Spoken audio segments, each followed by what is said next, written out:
इन दिनों कानून व्यवस्था और विकास के दावों के साथ साथ राज्य की अदालतों में चल रहे मंदिर मस्जिद विवादों ने सियासी पारे को पूरी तरीके से गरमाए रखा है। मथुरा की श्री कृष्ण जन्मभूमि और शाही ईदगाह विवाद से लेकर बदायूं की जामा मस्जिद, नीलकंठ महादेव मामले और आगरा के ताजमहल तक हर जगह हिंदू पक्ष के मजबूत सबूत और दावे पेश किए जाने की चर्चा जोरों पर है।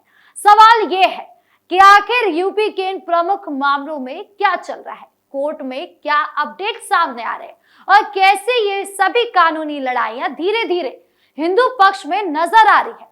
आज के इस वीडियो में हम पूरी डिटेल्स में जानेंगे कि उत्तर प्रदेश में मंदिर मस्जिद से जुड़े ये बड़े विवाद कहां चल रहे हैं, इनमें ताजा कानूनी स्थिति क्या है। तो चलिए बिना किसी लाग लपेट के शुरू करते हैं दो टूक। मथुरा श्री कृष्ण जन्मभूमि और शाही ईदगाह विवाद। सबसे पहले बात करते हैं उत्तर प्रदेश के सबसे बड़े और संवेदनशील मामलों में से एक मथुरा के श्री कृष्ण जन्मभूमि और शाही ईदगाह विवाद की। सुप्रीम कोर्ट से लेकर इलाहाबाद हाई कोर्ट तक इस मामले की गूंज लगातार सुनाई दे रही है। हाल ही में सुप्रीम कोर्ट ने इस पूरे विवाद को इलाहाबाद हाई कोर्ट में ट्रांसफर करने या उससे जुड़े मामलों की सुनवाई को लेकर अहम संकेत दिए हैं, जिससे कानूनी प्रक्रिया में तेजी आने की उम्मीद बंध गई। हिंदू पक्ष का दावा है कि जहां आज शाही ईदगाह मस्जिद खड़ी है, असल में वही भगवान श्री कृष्ण का वास्तविक गर्भगृह और जन्म स्थान है। हिंदू पक्ष की ओर से अदालत में लगातार ऐसे ऐतिहासिक और पुरातात्विक साक्ष्य रखे जा रहे हैं जो इस दावे को मजबूत करते हैं कि मुगल काल में मंदिर को तोड़कर वहां मस्जिद का निर्माण किया गया था। कोर्ट में ये तर्क भी प्रमुखता से रखा गया कि प्लेसेस ऑफ वर्शिप एक्ट 1991 इस मामले में बाधक नहीं है, क्योंकि ये मामला किसी एक धार्मिक स्थल के निर्माण का नहीं बल्कि पहले से मौजूद प्राचीन मंदिर के पूर्ण स्थापना और अधिकारों का है। इलाहाबाद हाई कोर्ट में चल रही इन सुनवाइयों के दौरान जिस तरह से एक के बाद एक हिंदू पक्ष की दलीलें मजबूत साबित हो रही है, उससे कानूनी जानकारों का मानना है कि इस मामले में फैसला हिंदू पक्ष की आस्था और ऐतिहासिक साक्ष्यों की पूरी तरह अनुकूल आ सकता है। मथुरा के इस मामले में मुस्लिम पक्ष की आपत्तियों को अदालत में लगातार चुनौती दी जा रही है। हिंदू पक्ष के अधिवक्ताओं का कहना है कि उनके पास रेवेन्यू रिकॉर्ड से लेकर प्राचीन नक्शों तक के पुख्ता प्रमाण है जो साबित करते हैं कि वो पूरी जमीन मंदिर की संपत्ति है। जैसे जैसे हाईकोर्ट में सुनवाई आगे बढ़ रही है, कानूनी विशेषज्ञों का मानना है कि ये मामला हिंदू पक्ष के एक मजबूत निर्णायक मोड़ की तरफ बढ़ रहा है। बदायूं नीलकंठ महादेव बना जामा मस्जिद मामला। अब बात करते हैं उत्तर प्रदेश के बदायूं जिले की, जहां का ऐतिहासिक नीलकंठ महादेव और जामा मस्जिद विवाद इन दिनों स्थानीय अदालतों में चर्चा का केंद्र बना हुआ है। बदायूं की इस जामा मस्जिद को लेकर हिंदू पक्ष ने दावा किया है कि मूल रूप से ये स्थान राजा अजयपाल का प्राचीन नीलकंठ महादेव मंदिर था, जिसे बाद में आक्रांताओं द्वारा तोड़कर मस्जिद में परिवर्तित किया गया। इस मामले में लोअर कोर्ट से लेकर आगे की कानूनी कार्रवाई तेजी से आगे बढ़ रही है और हाल ही में हुई सुनवाइयों ने इस विवाद को और ज्यादा हवा दे दिया है। दावे के मुताबिक इस स्थल के नीचे प्राचीन मंदिर के अवशेष, खंबे और हिंदू वास्तुकला से जुड़े प्रतीक आज भी मौजूद है। हिंदू पक्ष ने अदालत से मांग की है कि इस पूरे परिसर का वैज्ञानिक सर्वेक्षण यानी कि आर्कियोलॉजिकल सर्वे ऑफ इंडिया से सर्वे कराया जाए ताकि दूध का दूध और पानी का पानी हो सके। कोर्ट में पेश किए जा रहे दस्तावेजों और ऐतिहासिक पुस्तकों के हवाले से हिंदू पक्ष के वकीलों ने ऐसे कई तर्क दिए हैं जो इस बात को बल देते हैं कि ये जगह प्राचीन काल से एक प्रमुख हिंदू धार्मिक स्थल रही है। जिस प्रकार से अदालत में मामले की सुनवाई आगे बढ़ रही है और मुस्लिम पक्ष के दावों को कानूनी स्तर पर चुनौती मिल रही है, उससे बदायूं का ये मामला भी पूरी तरह हिंदू पक्ष के हक में झुकता हुआ दिखाई दे रहा है। स्थानीय स्तर पर इस मामले को लेकर लोगों में काफी उत्सुकता है। हिंदू संगठनों का साफ कहना है कि उन्हें देश की न्यायपालिका पर पूरा भरोसा है कि जिस तरह के ऐतिहासिक प्रमाण उनके पास है उससे ये तो साफ है कि सच्चाई जल्द ही सामने आएगी और नीलकंठ महादेव का वास्तविक स्वरूप जनता के सामने आएगा। आगरा, ताजमहल या तेजो महल। अब बात करते हैं दुनिया के 7 अजूबों में शामिल आगरा के ताजमहल की, जो अपनी खूबसूरती के साथ साथ एक नए कानूनी विवाद के कारण सुर्खियों में आ गया।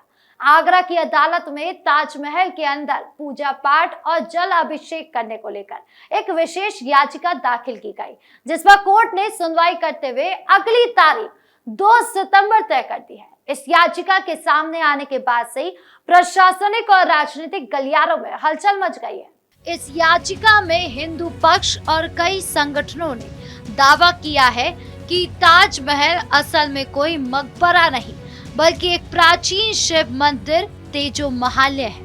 याचिकाकर्ताओं का कहना है कि तेजो महाल्य भगवान शिव का मंदिर था, जिस पर बाद में कब्जा कर लिया गया। कोर्ट में यह मांग की गई कि सनातन धर्म के अनुयायियों को वहां अपने आराध्य का जल अभिषेक करने और पूजा करने की अनुमति दी जाए। हालांकि इस तरह के दावों पर ऐतिहासिक और प्रशासनिक स्तर पर बहस लंबी चल रही है, लेकिन जिस प्रकार से अदालतों में इस विषय पर नियमित सुनवाई और अर्जियां स्वीकार की जा रही है, उसने इस पुराने ऐतिहासिक विवाद को दोबारा जीवित कर लिया है। हिंदू पक्ष का तर्क है कि उनके पास से ऐसे कई वास्तुशिल्प प्रमाण और ब्रिटिश कालीन दस्तावेज है जो तेजो महल के दावे को पुख्ता करते हैं। आगरा कोर्ट की अगली तारीख पर पूरे देश की नजरें टिकी हुई है। इस मामले में जैसे जैसे कानूनी बहस आगे बढ़ेगी, ये देखना दिलचस्प हो जाएगा कि अदालत इन ऐतिहासिक दावों और साक्ष्यों पर क्या रुख अपनाती है। लेकिन इतना तो तय है कि इस याचिका ने ताजमहल से जुड़े इतिहास को देखने के नजरिए को पूरी तरीके से बदल कर रख दिया है। हिंदू पक्ष की मजबूती ने बढ़ाई मौलाना की धड़कनें। अब जरा उत्तर प्रदेश के इन सभी प्रमुख मामले यानी कि मथुरा का श्री कृष्ण जन्मभूमि विवाद, बदायूं का नीलकंठ महादेव जामा मस्जिद मामला और आगरा के ताजमहल से जुड़े सनसनीखेज दावे को एक साथ रखे। भले ये विवाद अलग अलग जिलों से कोर्ट में चल रहा हो, लेकिन इन सब की दिशा एक ही तरफ इशारा कर रही है। हर मामले में हिंदू पक्ष की तरफ से जो ऐतिहासिक दस्तावेज और पुरातत्व तर्क पेश किए जा रहे हैं, उन्होंने विपक्षी वकीलों और मुस्लिम पक्ष के धार्मिक गुरुओं यानी कि मौलानों की नींद उड़ा कर रख दी है। स्थिति यह है कि अब उनके पास इन पुख्ता तर्कों का कोई ठोस कानूनी जवाब बचा ही नहीं है। चाहे वो मथुरा में जन्म स्थान की जमीन पर मालिकाना हक का सवाल हो, बदायूं में जामा मस्जिद के नीचे नीलकंठ महादेव के अवशेष दबे होने का दावा हो, या फिर आगरा के ताजमहल को तेजो महल बताकर वहां पूजा और जल अभिषेक की मांग हो, इन सभी मामलों में अदालतों द्वारा सुनवाई स्वीकार किए जाना और पूरी याचिका पर नए सिरे से गहराई से विचार होना, ये साफ दिखाता है कि न्यायपालिका अब ऐतिहासिक सच और पुख्ता साक्ष्यों को प्राथमिकता दे रही है। जैसे जैसे अदालत में हिंदू पक्ष के सबूत एक के बाद एक सामने आ रहे हैं, वैसे वैसे मौलाना और मुस्लिम पक्षकारों के चेहरे की हवाइयां उड़ती जा रही है, क्योंकि उन्हें डर है कि सदियों पुराने इन मामलों में फैसला उनके हाथ से पूरी तरह निकल सकता है। देश के जाने माने कानूनी जानकारों का यही मानना है कि जिस प्रकार से यूपी की अदालतों में इन मामलों को मजबूत पैरवी हो रही है और धूल फाक रहे पुराने सरकारी दस्तावेजों को बाहर निकाला जा रहा है, उससे आने वाले समय में ये सभी विवाद सनातन संस्कृति और पूरी तरह से हिंदू पक्ष के हक में सुलझते हुए दिखाई देंगे। कोर्ट रूम के अंदर जिस तरह के सबूत पेश किए जा रहे हैं, उसने विरोधी पक्ष की हर दलील को कमजोर कर रख दिया है।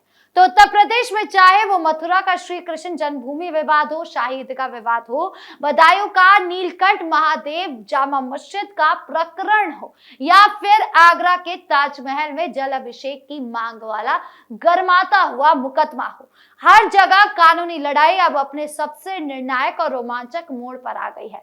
एक तरफ अदालतों में तारीखों पर तारीखें मिल रही हैं और दूसरी तरफ मजबूत सबूत रखे जा रहे हैं। इन सबके बीच हिंदू पक्ष के इन तर्कों ने मौलाना और विरोधी पक्षों को पसोपेश में डाल दिया है। देश की करोड़ों जनता और कानून के जानकारों की पैनी निगाह अब इन सभी मामलों के अगले फैसलों पर टिकी हुई है, जो तय करेंगे कि आने वाले समय में हमारी ऐतिहासिक और धार्मिक विरासत का भविष्य क्या होगा। आपके इस पूरे मामले को लेकर क्या राय है, कमेंट बॉक्स में जरूर बताएं। वीडियो को लाइक करें, शेयर करें और चैनल को सब्सक्राइब करना ना भूलें। धन्यवाद।